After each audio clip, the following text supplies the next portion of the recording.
Chastened Chelsea must regroup with plenty still to play for. All told, 2021 will be remembered fondly by Chelsea fans. A second Champions League title, a talented squad littered with academy graduates who command first-team spots, and a structure in place on and off the pitch to hold a position as a dominant force in European football.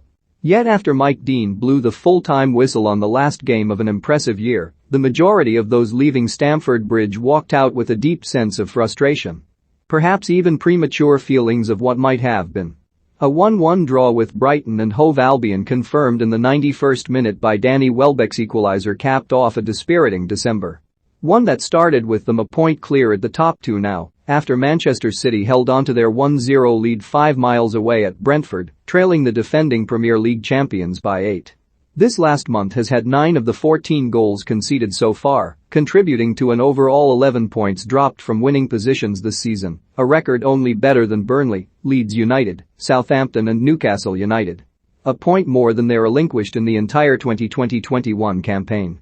The 3-2 defeat to West Ham on 4 December allowed Pep Guardiola's side to assume pole position, and the draws against Everton, Wolves and now Brighton ceded further ground.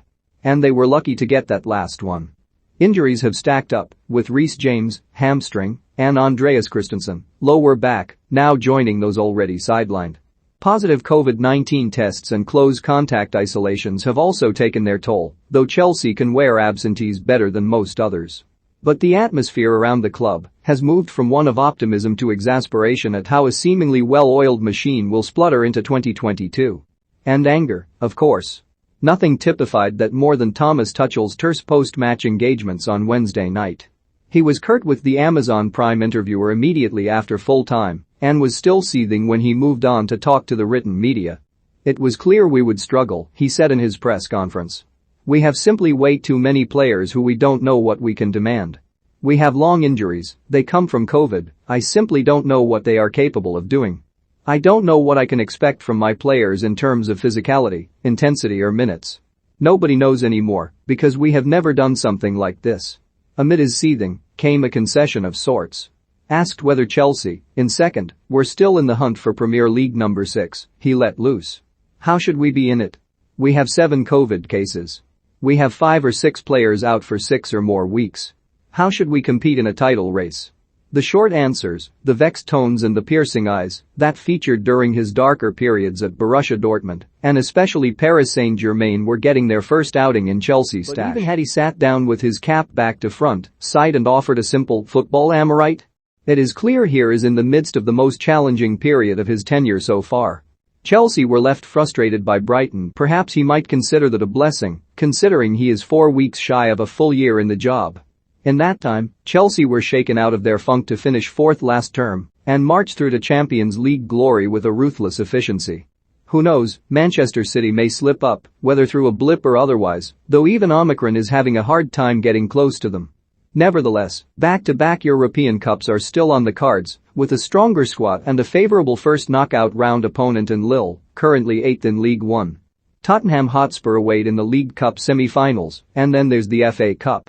And Czechs notes the Club World Cup in February. Who could forget that? The point is, there are plenty of ways Chelsea can end this season and consider it a success without getting their hands on the league trophy.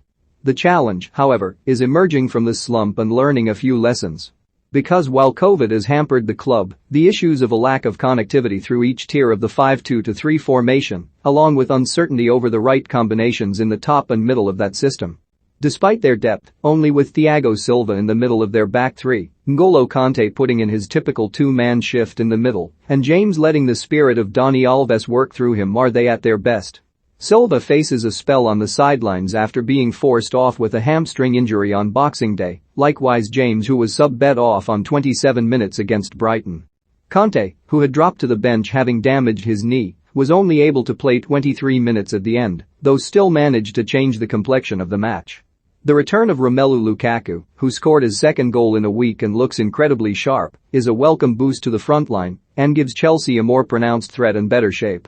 Mateo Kovacic's 90 minutes on his first start in 2 months was another plus.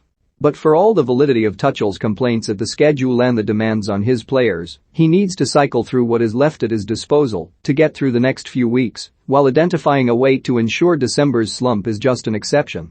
If that's through a new system or a better plan B, so be it. Their 2022 kicks off on Sunday when they welcome Liverpool, a fixture that has gone from a significant marker in an engaging three-way bout to a decider for the team watching from afar.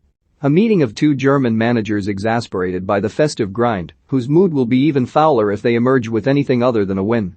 Despite the short turnaround, Tuchel was unwilling to engage in any talk about how he might approach this fixture. The days ahead will be about assessing who might be fit to start and for how long. Then working out how best to get at Liverpool. And sure, success may only be to put some daylight between themselves and third place. But scalping a rival would be a great way to start a new year that still has much to offer. Just maybe not the Premier League title.